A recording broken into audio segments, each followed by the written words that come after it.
그 다음에 여러분 교재가 267쪽에 보면 그 6번에 그 매도 청구라는 게 나오죠. 그 매도 청구제도만 조금 먼저 보겠습니다. 매도 청구제도. 이건 뭐냐면 말이죠.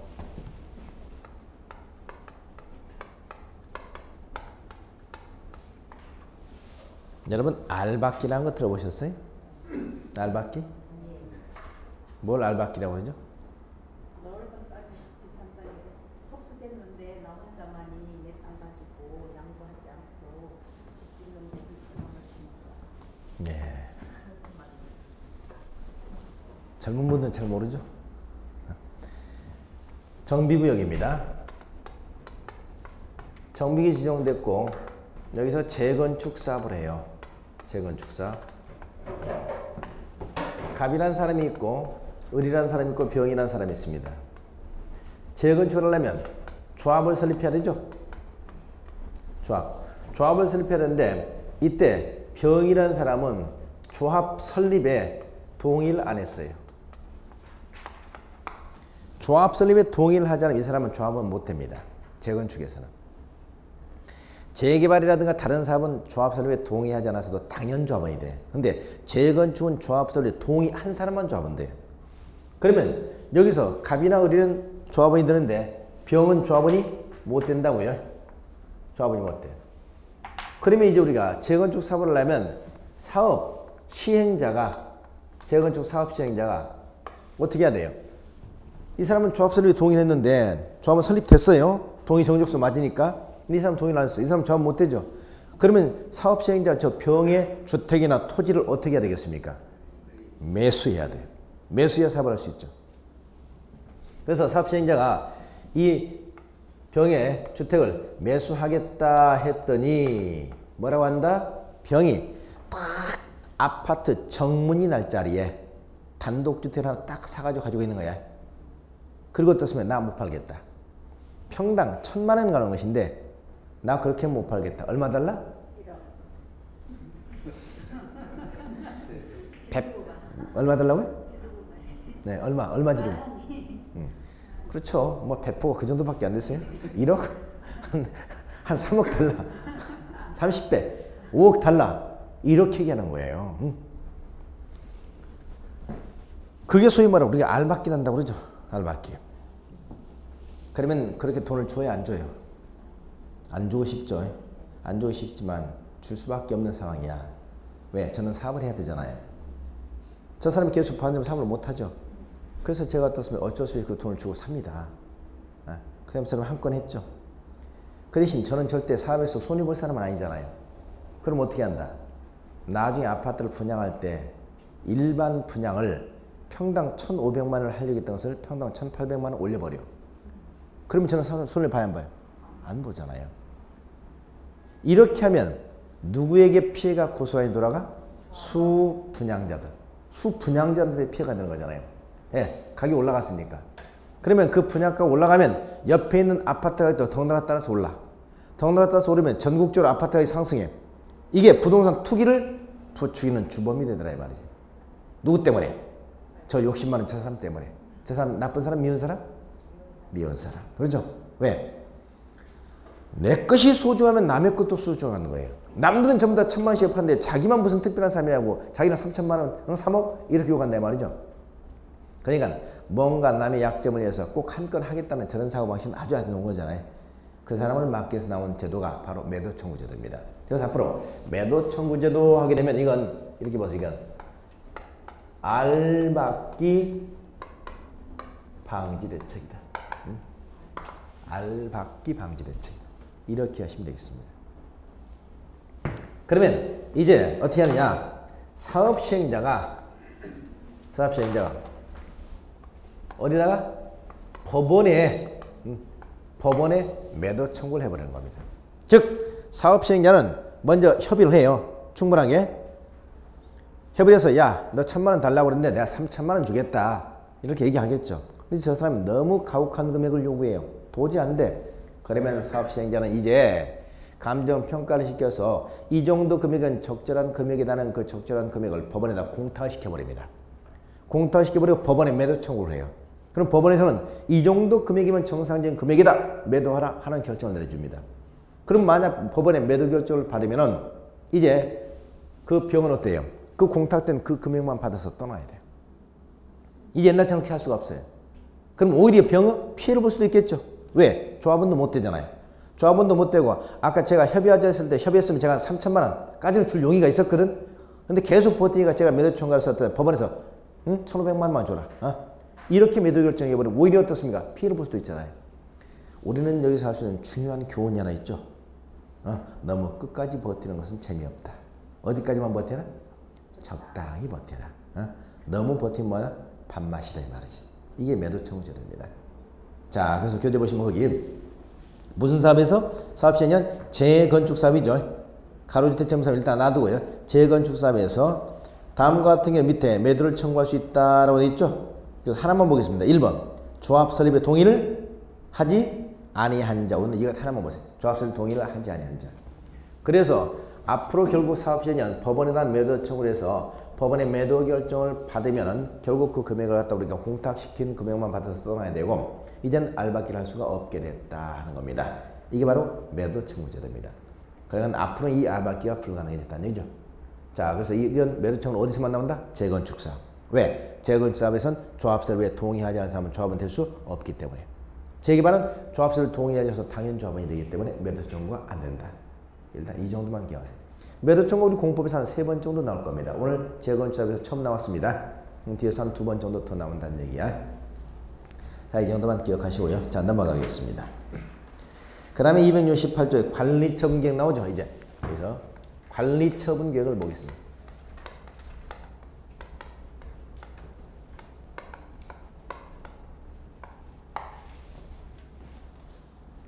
자, 관리처분 계획은 이건 누가 수립하는 건 사업 시행자가 수립하는 겁니다.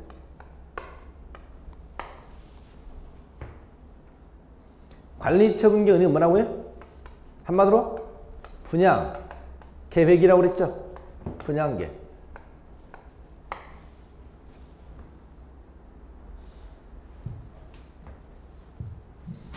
그러면은 자, 지금 현재 계획이 3개 나왔습니다. 제일 먼저 무슨 계획? 정비기본계획. 두 번째 정비계획. 세 번째 사업시행계획까지 수립해서 사업시 인가를 받았어요, 제가.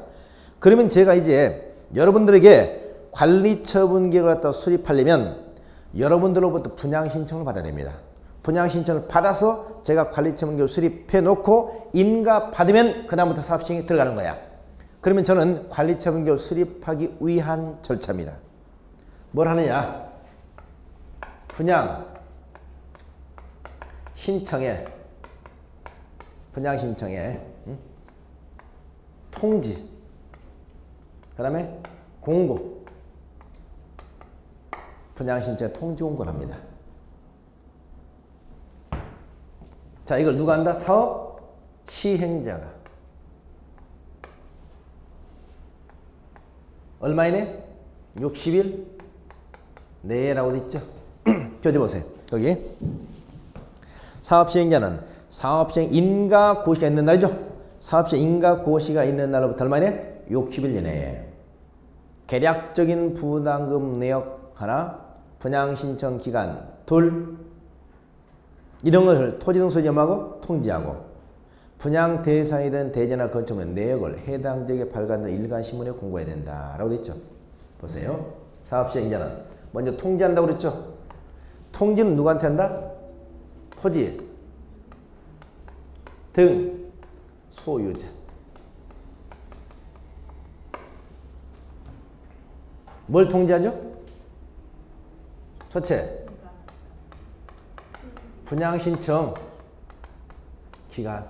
언제까지 분양신청하세요? 두 번째, 계략적인 뭐예요? 부담금 내역. 여러분은 앞으로 계략적으로 얼마를 추가 부담해야 됩니다 하는 건 추가 부담 금액하고 언제까지 분양 신청하세요 하는 분양 신청 기간 두 가지를 뭐 해준다? 통지해 주는 겁니다. 토지 소유자에게. 그리고 공고한다고 그랬죠. 공고는 이건 어디다 하는 거야? 이건 공고는 일간 신문에 한다고 그랬죠. 일간 신문. 그러니까 통지는 여러분들에게 하는 거고 공고는 다른 사람에게 하는 겁니다. 뭘 공고하는 거죠? 분양 대상이 되는 분양 대상은 뭐예요? 대지나 또는 뭐예요? 건축물 그 내역이지.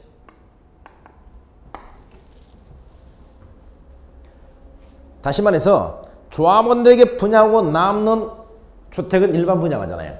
그 일반 분양이 되는 대지나 건축물, 일반 분양이 있다 그 내용을 갖다 알리기로 한 거죠. 그래서 분양 신청의 통지와 공고를 사업 시행 얼마이네? 사업 시행 인가 고시일로부터 얼마이네? 60일 이내 하는 겁니다. 이게 분양 신청 통지공고입니다.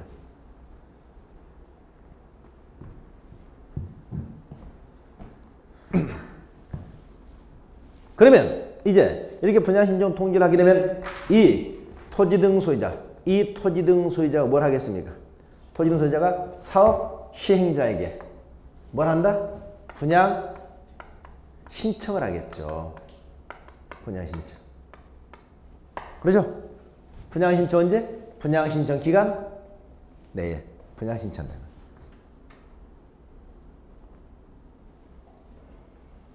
그런데 이 토지 등 소유자가 분양 신청을 하지 않는 경우도 있겠죠. 또 분양 신청을 했다가 철회해버린 경우도 있겠죠. 네? 그러면 이때는 어떻게 할 거냐 말이지. 자, 보세요. 여기 보세요. 여러분 주택을 가지고 있는 분들입니다. 여기 재개발이에요. 여러분은 분양 신청하는 게 좋아요? 안 하는 게 좋아요? 분양을 받는 게 좋아요? 안 받는 게 좋아요? 왜 받는 게 좋죠? 이유를 대답해 보세요. 왜 분양받는 게 좋아? 내 지분을 내가 확보하는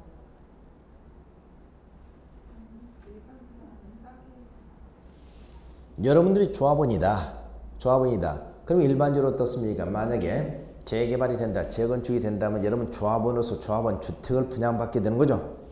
이때 조합원 주택의 분양가는 보통 일반 분양주택 분양가의 약 한 80% 정도로 저렴합니다. 그러면 어떻습니까? 보통 우리가 새로운 주택을 갖다 받게 되는 것이고 또 새로운 주택이 건설되면 나중에 입주하는 시점이 되면 주택가격이 꾸준하게 올라줬잖아요. 올라줬기 때문에 얘가 여러분이 추가 부담을 한다 하더라도 여러분이 그 이득이 크기 때문에 당연하게 분양을 받는 게 좋았던 거예요. 그런데 분양을 받지 않겠다는 사람들도 있죠. 분양을 받지 않겠다는 사람은 대표 어떤 사람이었습니까? 독거노인 같은 분들. 그렇죠? 다시 말해서 재개발 구역 내에서 다가구 주택을 하나 가지고 있어. 3층짜리. 1층에서 두 부부가 연세드신 두 부부가 살면서 2층이나 3층은 다른 사람의 전세나 월세를 내주면서 그 돈 가지고 지금 현재 생활하고 계신다고요. 그분들은 어때요? 그 주택 하나만 가지고 먹고 사는데 평생 지장이 없어. 그런데 여기를 재개발하겠다는 거죠. 재개발하고 32평 아파트를 주겠다는 거잖아요. 32평 아파트를 받으면 좋은 거 알죠? 아는데 추가 부담을 1억을 하네. 지금 당장 1억이 있어 없어? 이런 얘기지. 그러면 어떻습니까? 이 사람들은 분양을 못 받는 거죠. 그리고 최근에는 어떠냐? 최근에는 이제 문제는 뭐예요? 아까 내가 추가 부담을 1억을 하고도 아파트 가격이 그 이상 올라주기 때문에 그 기대성 때문에 아파트를 분양받았던 거죠. 그런데 최근에는 그 기대가 없어지고 있잖아요. 다시 말해서 아파트 가격은 오르지 않고 추가 부담만 늘어나죠. 그러면 나중에 입주할 시점에서 오히려 손해를 보는 경우도 나오잖아요. 그러니까 요즘에는 아예 분양 안 받겠다. 이런 사람들이 나오고 있죠. 최근에 서울에서 말이죠. 재개발이나 재건축하면 거기에서 조합원들이 분양을 받겠다 분양 신청을 하는 비율이 거의 60%를 넘지 않습니다. 나머지 한 40%는 청산하겠다. 청산 신청하고 있어요. 이게 현재 진현재 상황의 변화입니다. 자, 그러면 분양 신청을 하지 않은 사람, 분양 신청을 했다가 처리한 사람, 이 사람한테 뭐 한다고? 현금으로 청산하는 겁니다. 현금 청산. 얼마 이내? 150일 이내. 교재 보세요. 여러분 이번에 분양 신청을 하지 아니한 자리에는 조치 나오죠? 자, 사업시년 다음에 해당할 때는 다음에 해당 150일 이내 여기서 현금으로 청산한다고 그랬습니다. 첫 번째 보세요. 분양 신청을 하지 아니한 자 나오죠? 두 번째 분양 또 그다음에 또는 분양 신청 종료일에 분양 신청을 처리한 자 나오죠? 처리한 이들은 분양 신청이 한 종료일 다음 날로부터 150일.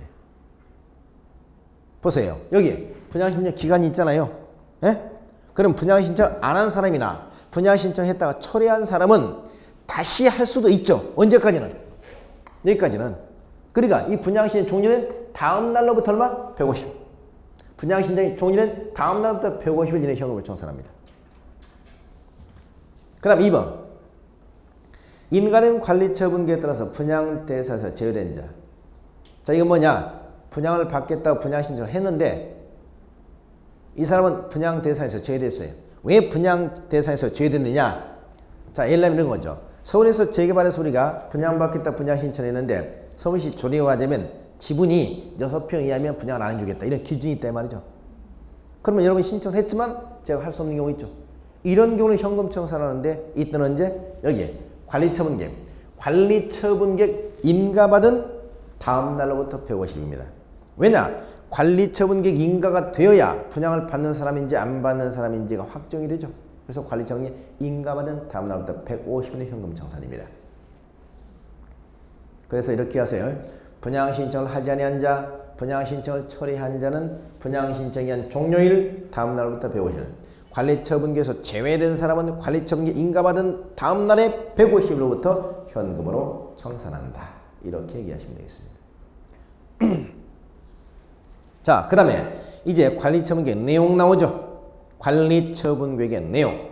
자, 1번 분양설계에서부터 7번까지 나오는데 자, 이 내용은 꼭 기억하셔야 됩니다.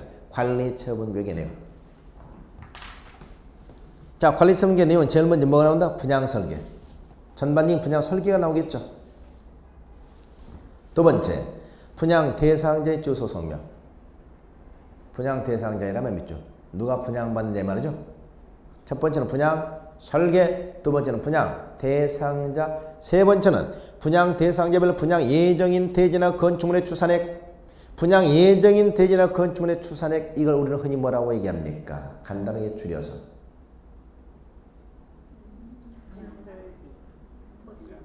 예? 그렇지, 분양가지, 분양가. 분양 예정인 대지나 건축물 추산액, 분양가. 4번 분양 대상자별 종전 토지나 건축물의 명세 및 사업시 인가고시에 있는 날 밑줄, 사업시 인가고시에 있는 날을 기준한 가격. 자, 이게 뭐냐? 여러분이 가지고 있던 종전 토지나 건축물의 가격이죠. 언제를 기준한다? 사업시 인가고시. 왜? 사업시 인가고시가 있으면 그 다음부터 가격이 뛰니까. 그럼 이건 무슨 가? 종전가라고 그래요. 종전가. 3번이 무슨 가? 아니 3번 분양가, 4번이 종전가. 3번이 무슨 가? 분양가. 4번이 뭐다? 종전가. 3 빼기 4 하면 뭐가 된다? 마이너스 1. 그렇죠. 3 빼기 4 하면 마이너스 1이 되죠. 그 3이 뭐라고요? 여러분이 분양받게 될 대지나 건축물의 가격이고, 4가 뭐다? 여러분이 가지고 있는 종전 토지나 건축물의 가격이야. 분양받을 가격에서 여러분이 가지고 있는 종전 토지나 건축물의 가격을 빼주면 이게 뭐가 된다? 그렇지, 추가 부담금이 되는 거지. 3 빼기 4는 마이너스 1이 아니고 뭐다? 추가 부담금이 되는 거예요. 그 다음 5번 정비 사업비 추산액이죠. 정비 사업비 추산, 그냥 정비 사업비만 기억하겠습니다. 6번 분양 대상자의 종전 토지나 건축물 소유권 외의 권리 명세. 소유권 외의 권리 명세 밑줄 그으시고 뒤에다가 기타 권리 명세라고 적어보세요. 기타 권리 명세.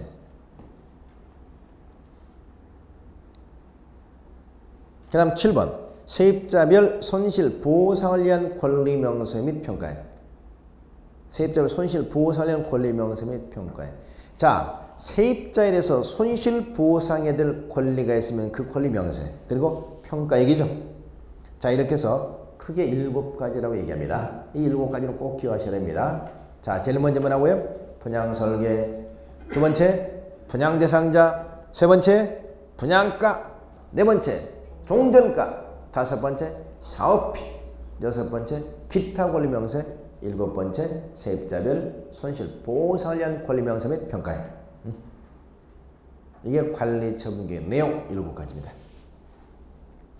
관리처분계획 내용 7가지. 자, 이걸 좀 잘 기억하세요. 자, 그러면 이제 관리처분규 수립 기준 나오죠? 관리처분규는 어떻게 수립해야 될 것이냐 수립 기준이 나옵니다.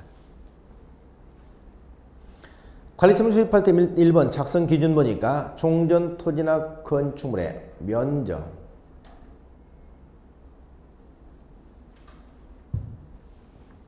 이용상황, 환경, 종전 토지나 건축물의 면적, 이용상, 환경, 그 밖의 상황을 종합적으로 고려하여 대지나 건축물이 균형 있게 분양 신청자에게 배분되고 합리적으로 이용되도록 한다라고 되어 있죠. 그러니까 관리처분결 잘 써서 아파트를 분양해 줄 때는 건축물의 면적이라든가 이용 상황이라든가 환경 이걸 갖다 충분히 고려해서 균형 있게 배분되고 합리적으로 이용되도록 하자라고 되어 있죠. 그 다음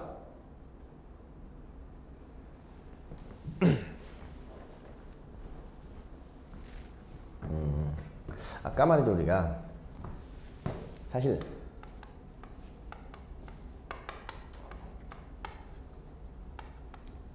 추가 부담금이라는 얘기 나왔잖아요. 추가 부담금은 어떻게 계산한다고요?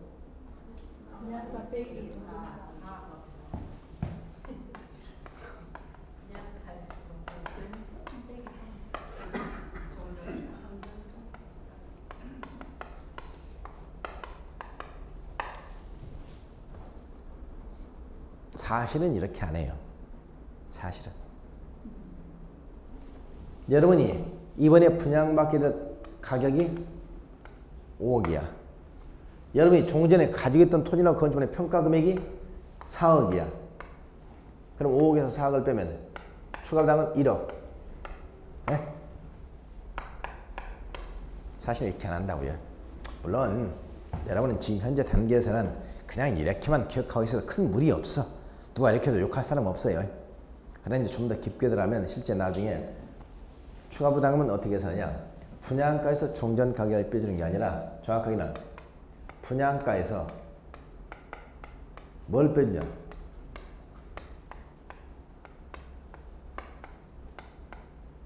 권리가액이라는 것을 빼줍니다. 권리가액은 뭐냐? 이 종전가가 아니라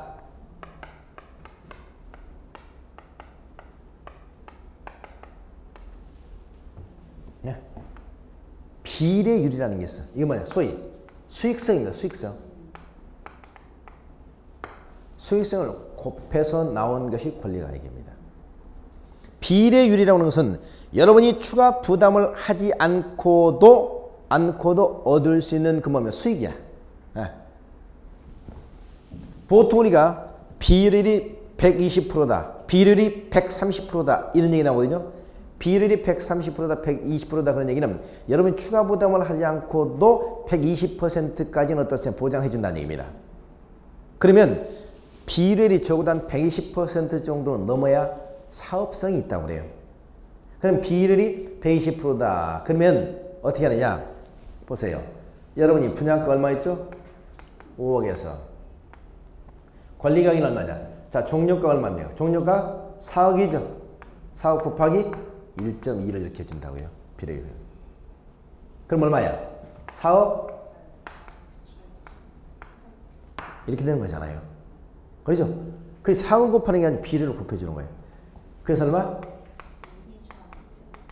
2천만 원. 사실 이렇게 추가 부담금을 산답니다. 그래서 수익성, 비례를 이게 중요해. 비례율. 그럼 보통 우리가 이렇게 얘기합니다만은 남들이 물어보면 이렇게 얘기해도 상관없어요. 그러나 좀 아는 사람한테는 정확하게는 권리가액을 빼주는 것이지 여기서 어떤 수익을 빼주는 게 아니다. 그래서 비례를 몇 프로냐면 굉장히 중요합니다. 비례는 수익성입니다.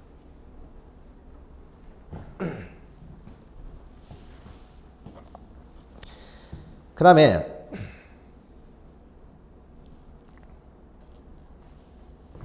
여러분 교재님 그 2번에 나와 있는 이제 이건 뭐냐면 주택 공급 방법입니다.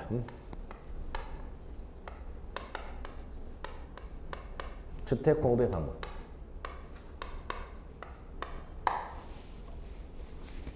이건 무슨 얘기냐? 재개발 사업이나 재건축 사업을 시행하는 과정에서 1인 또는 1세대가 이 이상의 주택을 소유하고 있는 게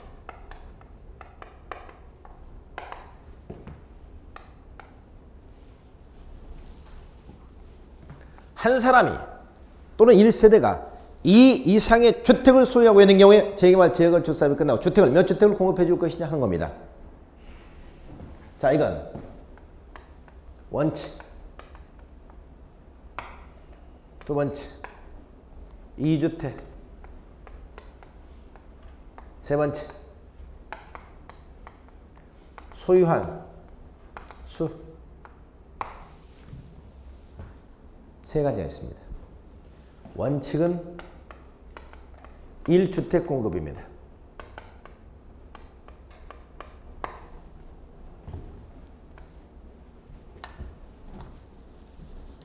둘 이상의 주택을 가지고 있다는 원칙은 몇 주택만 준다?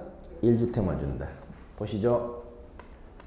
갑이라고 하는 사람이 A라는 주택과 B라는 주택을 가지고 있다.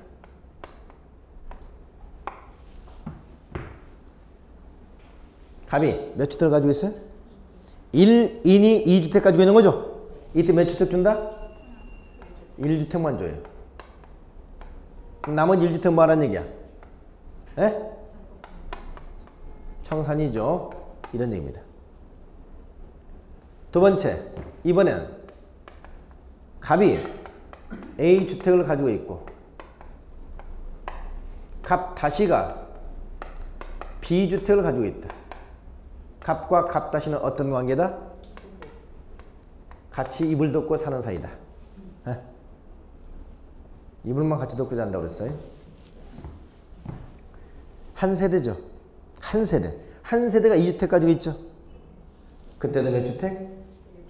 이때도 1주택입니다. 그럼 한 주택은 뭐 한다? 현금 청산입니다. 그럼 부부가 2주택을 받을 수 있는 방법도 있을까요? 어떻게? 세대 분리하면 어때요? 세대 분리. 부부가 세대 분리하면 한 세대가 아니죠? 그러면 각각 받을 수 있나요? 아닙니다. 부부가 세대만 분리했다서 남이 되나? 부부가 세대만 분리했다서 남이 돼? 아니잖아요. 남이 되는 게 아니야. 그렇기 때문에 부부는 세대 분리가 돼 있어도 언제나 한 세대로 봅니다.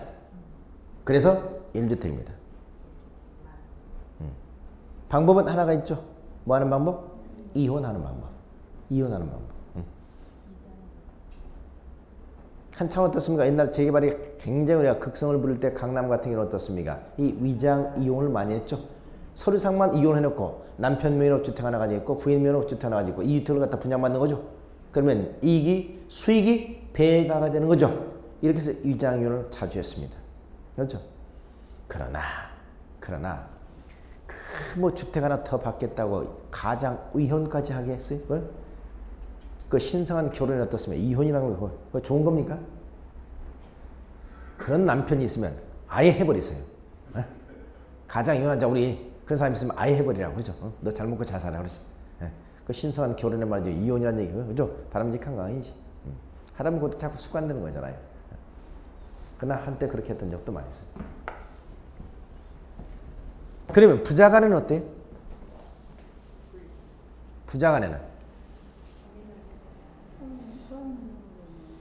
부자간에는 세대가 분리되어 있으면 미성년자일 때는 1세대로 봅니다.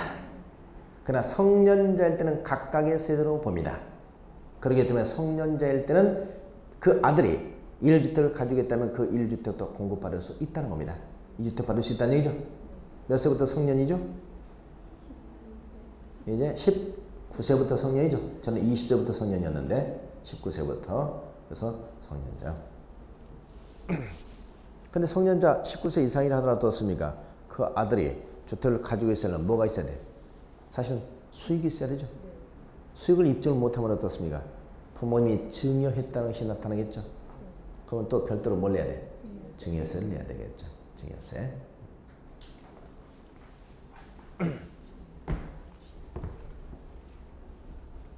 자, 그래서 원천 1주택. 근데 2주택 공급하는 경우가 있습니다. 이게 뭐냐? 종전가 범위 내에서 2주택을 공급할 수 있습니다.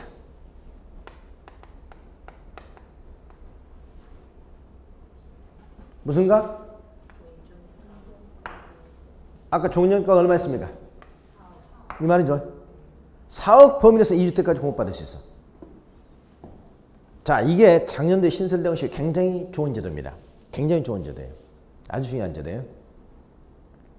예컨대 말이죠. 강남의 반포 아파트 같은데 지금 현재 13평 아파트 최고 15억, 16억까지 갔다고 그랬잖아요. 지금 10억 한다고 합시다. 10억. 그럼 이걸 갖다 재건축을 해요. 그럼 아파트 하나만 받을 수 있었어. 그러니까 어떻습니까? 두 사람이 살 수 있는 뭐 40평 아파트를 받는다든가 50평 아파트를 받아. 그럼 한 5억 정도 받았다고 합시다. 그럼 나머지 5억이 남죠. 5억이 남으면 5억은 어떻게 했다? 현금 청산해 줬어요. 현금 청산. 그럼 그때부터 어떤 일이 발생하겠습니까? 자, 보세요. 여러분이 10억짜리 아파트를 하나 가지고 있다. 근데 10억짜리 아파트를 가지고 있었을 때는 그 현금화가 되어 있지 않았기 때문에 사실상 이건 가처분 소득이라고 볼 수가 없죠. 근데 아파트를 하나, 새로운 아파트를 받고 현금 5억을 받았어. 그럼 그때부터는 어떻습니까? 여러분 상황이 달라질 겁니다. 첫째 뭐가 달라질까요? 가만 추측 한번 해보세요. 이게 현금 5억이 생겼으니까 일단 어때요? 소비가 커질 수 있겠죠. 차를 바꿀 수 있겠죠. 그렇죠? 또 어떤 남자분 같은 안 마시던 술도 자주 마시러 갈 수도 있겠죠. 안 마실 수도 없고. 네? 안 마실 수도 없고. 그리고 가장 큰 변화는 자식놈들이 그때부터 자주 찾아올 겁니다. 에? 그리고 어때요? 또 자식들이 안 낳던 손주도 낳아. 요즘에는 손주 나면은 시댁에서 시아버지 시어머니가 무슨 뭐 축하금을 준다고 그러대. 그러나요? 네, 병원비도 주고. 아, 병원비도 줘야 되고 뭐 애를 가지면은 애를 가졌다고 해서 축하금 얼마 주고 또 출산하면 뭐 출산비 뭐 얼마 주고 그런다면서요? 그러나요? 그 참 키우는 것도 고생했는데 요즘에 하여튼 뭐 요즘에 풍조가 그렇다고 그래. 그러니까 어떻습니까? 자꾸 이제 이 녀석 찾아오고 저 녀석 찾아오고 그러면 어떻습니까? 돈이 없을 때 모르는데 돈 있는 거 뻔히 알고 있는데 오면 그냥 말 수 없잖아요. 또 어떻습니까? 자식이 사업하다 나중에 실패했습니다. 돈 좀 필요합니다. 나 이번에 뭐 좀 자금 좀 필요합니다. 그럼 돈 있으면서 안 줄 수 없잖아요. 그러다 보면 자식들 나눠주고 하다 보면 나중에 남는 게 하나도 없어요. 그렇죠? 이렇게 될 거야. 근데 아시나요? 여러분 우리나라 OECD 34개 국가 중에서 우리나라 노인층들이 노후 대책이 가장 안 돼 있답니다. 우리나라 잘 사는 나라죠? 노후 대책이 안 됐어요. 왜 노후 대책이 안 돼 있을까요? 네. 우리나라는 사실 자녀에 대한 어떤 관심이라든가 자녀에 대한 것이 사실 어떤 일방적이죠. 일방적이에요. 그래서 사실 지나칠 정도로. 그래서 또 우리나라에서 안 되는 사업이 하나가 있습니다. 어떤 사업이 안 되냐? 실버 산업이 안 돼요. 실버 산업. 우리가 부동산 경기가 좀 사실상 얘기할 때 좀 우리나라 이제 소득 수준도 많이 높아졌고 그러니까 부동산 전문가들이 어떤 생각을 했느냐? 이제는 우리나라도 실버 산업이 좀 잘 될 거다. 다시 말해서 뭐예요? 노인분들을 위한 실버 타운이라든가 고급화된 이런 것들을 갖다 분양하게 되면은 이제 소득도 있고 특히 이제 베이비 부모들이 이렇게 퇴직하면서 전부 자금도 돈을 가지고 있고 돈 쓴 사람도 우리나라 돈 가지고 50대 60대 이상이잖아요. 그러니까 이런 사업이 그야말로 우리나라에서 성공할 거다 하고 전망했던 사람이 있어요. 완전 빗나갔어요. 이 사업도 거의 다 망했습니다. 실버 타운 안 됩니다. 제가 저 이제 건대 앞에 보면 건대 앞에 거기 건대가 부동산 산업을 참 잘하잖아요. 그래가지고 그 건대 앞에서 그 원래 주상복합 스타시티라는 그 주상복합을 처음에 분양해가지고 그걸 분양해서 그걸 5천억 정도 수익을 얻었습니다.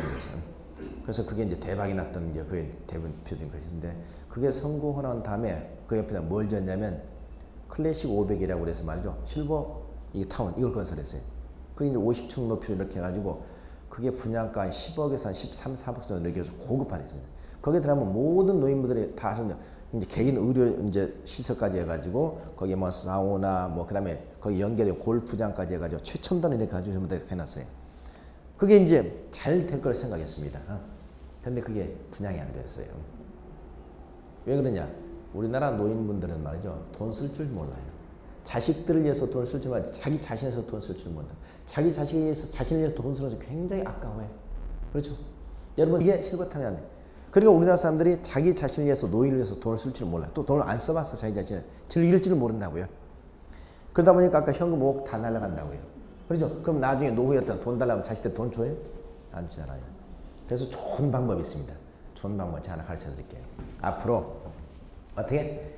종전 가격 범위에서는 아파트를 2개를 줘. 2개를 주는데 첫째 1주택은 이건 규모 관계없어요. 규모 불문해. 나머지 두 번째 주택은 반드시 60제곱미터 이하의 소형 평수여야 돼. 전용 면적 60제곱미터면 공급 면적 23, 4평입니다. 23, 4평. 반드시 이걸로 받아야 됩니다.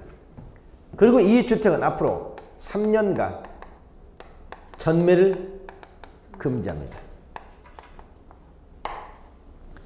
그래서 재개발이든 재건축이든 전국 어디나 여러분이 가지고 있는 종전 가격 범위에서는 앞으로 2주택 공급이 가능해졌습니다. 그럼 이걸 잘 한번 생각해 보세요.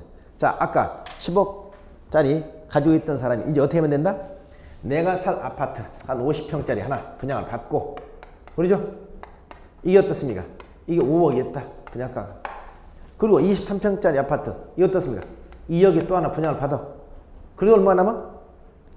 남는 건 청산받죠. 그리고 이 주택 하나 내가 살고 있고, 하나는 어떻습니까? 이 아파트를 월세를 내줘. 월세를 내주면 어떻습니까? 적어도 서울에서 한 달에 한 200 이상 나오겠죠? 그 돈 가지고 안정적으로 사업을 할 수, 노후 생활할 수 있잖아요. 그러면 자식들한테 손 안 벌리고, 그렇죠? 아니면 반대로 어때요? 두 부부가 사는데 50평까지 필요하나요? 집이 커도 요즘에 안 좋더라고요. 그죠? 예? 집이 크면 자꾸 어떻습니까? 이 방 저 방 왔다 갔다 옮겨 자게 되고, 그죠? 그러니까 집도 어떻습니까? 두 부부가 작은 방에서 이제 자식들 끼고 이어서 이렇게 사는 게 좋지, 방이 넓으면 넓을수록 별로 안 좋은 것 같아요. 그래서 여기서 말이죠. 이 주택 60평 여기 있잖아요. 60제곱미터짜리 여기에서 부부가 살고, 그 이 주택을 월세를 내죠. 그럼 어떻습니까? 한 달에 적어도 한 3, 400 이렇게 나오겠죠. 강남 아파트면. 그러면 그동안이면 안정재산 수준이 됩니다. 예. 이게 우리가 2주택 공급이 작년부터 처음으로 도입됐습니다. 이 제도가 도입되면서 우리나라 재개발 재건축이 굉장히 활성화될 것이라고 기대를 했어요. 그런데 한번 지금 현재 부동산 경기가 어려워지니까 쉽게 불 붙지 않죠. 그래서 이게 별 효과를 보지 못했습니다만 아주 좋은 제도죠. 그렇죠? 안정적인 노후 대책. 앞으로 여러분 재개발 재건축 하면 그럼 이렇게 하세요. 절대 현금 받지 마시고. 아셨죠? 네. 그다음 소유한 주택수만큼 다 주는 경우도 있습니다. 다 주는 경우. 세 가지가 있는데요. 첫째, 과밀, 억제권력. 왜? 지역에서 시행하는 재건축 사업입니다. 재건축. 여러분 과밀 억제권력이라면 말이죠. 과밀 억제권력은 수도권. 여러분 수도권 하면 어딜 얘기냐? 서울, 인천, 경기를 말해요. 서울, 인천, 경기 수도권 지역을 세 개적으로 나누는데 첫 번째 과밀 억제권력입니다. 이 과밀 억제권력은 도시의 과밀화를 억제해야 될 지역이야. 그럼 이 과밀 억제권력은 어디냐? 서울특별시 전역이 과밀 억제권력이야. 그리고 경기도 일부죠. 서울특별시 전 지역과 경기도 일부 지역이 과밀 억제권력이야. 이 과밀 억제권력이 아닌 나머지 지역에서 재건축한다면 재건축은 2주택이면 2주택, 3주택이면 3주택 다 줍니다. 그러니까 부산에서 재건축한다. 3주택 가지고 3주택 다 받아. 에? 전라남도 광주에서 재건축한다. 5주택이면 5주택 다 받아. 아시겠죠? 두 번째, 근로자. 숙소 있죠, 숙소. 그리고 기숙사 있죠. 근로자, 숙소나 기숙사 용도는 가지고 있는 만큼 다 줍니다. 근로자, 숙소나 기숙사 용도.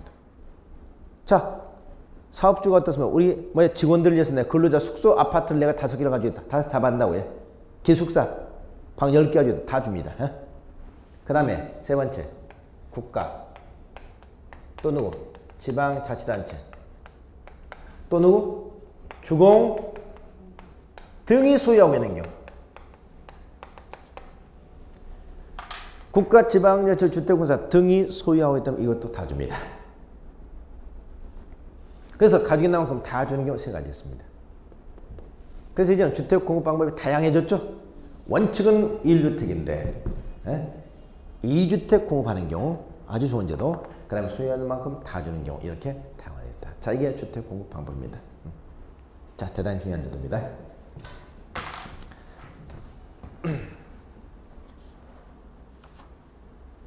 그 다음에 이제 관리처분경 수립했으면 이 관리처분경은 네 번째 뭘 받는다?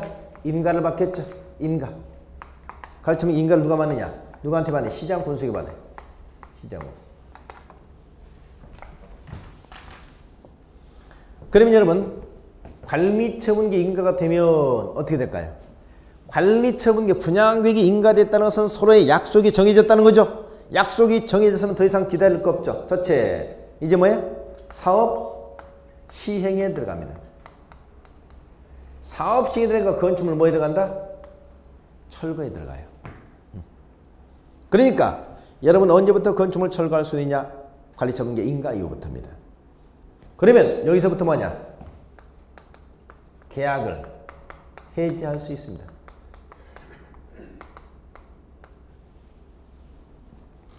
계약 해지가 가능하다.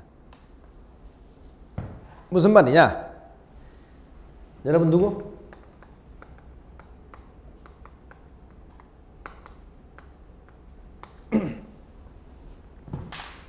재개발구역에서 지상권, 전세권, 임차권 가지고 있던 사람들이 언제부터 계약을 해지할 수 있다?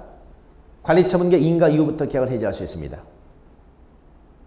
왜? 관리처분 인가되면 사업시행에 들어간다. 사업시행은 건축물 철거에 들어간다. 철거에 되니까 지상권자, 전세권자, 임차권자가 더 이상 거기서 머물러 살 수가 없잖아요. 그때부터 계약을 해지할 수 있다는 겁니다. 이렇게 해서 쭉 해서 사업이 종료됩니다. 사업이 종료돼요.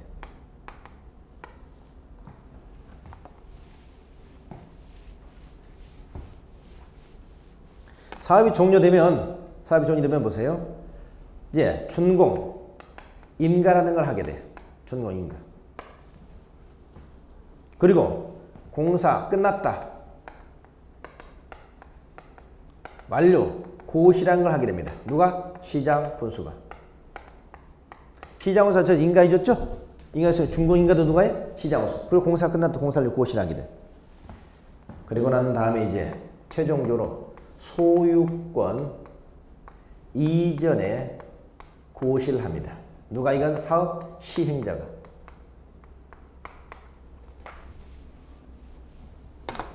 자, 소유권 이전 고시. 다른 말로 권리 이전 고시라고 해요. 권리 이전 고시. 그럼 이 소유권 이전 고시, 권리 이전 고시에 있으면 그 다음 날에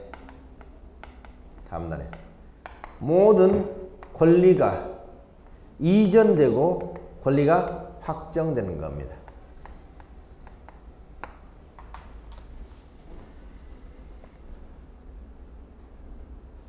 여러분 지난번에 도시개발사업에서 환지방법으로 사업을 시행하는 경우 있었죠? 환지방법으로 사업을 시행하는 경우 권리가 이전되고 확정되는 시기가 언제였습니까? 환지처분 공고일 다음날 했죠? 환지처분 공고일 다음날. 정비법에서는 소유권 이전 고시일 다음날. 소유권 이전 고시일 다음날 권리가 이전되고 확정된다. 이렇게 얘기하세요. 여러분 민법상 부동산 물권 변동은 무해야 등기해야 효력을 발생한다고 돼 있죠. 그러나 여기는 등기하지 않아도 언제? 소유권 이전 고시일 다음날 권리가 이전 확정됩니다. 단 등기는 분양 등기라는 것을 나중에 하기는 하는데 이건 부동산 물권 변동의 성립 요건이 아니고 뭐다? 대항 요건. 대항 요건에서 등기할 뿐이다 하는 겁니다. 됐죠? 자, 이렇게 이 정도 이해하시면 되겠네. 자, 그래서 사업시행 절차를 전반적으로 쭉 살펴봤습니다.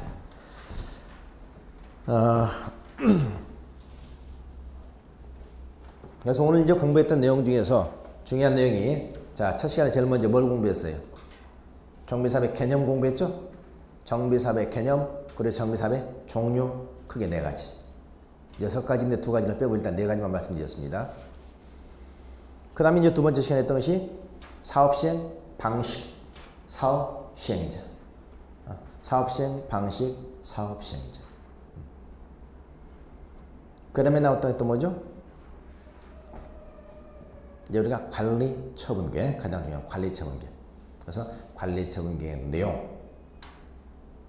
그 다음에 여기서 우리가 주택의 공급 방법, 이게 이제 가장 중요한 내용이고, 아까도 우리 매도 청구 잠깐 말씀드렸고요. 매도 청구.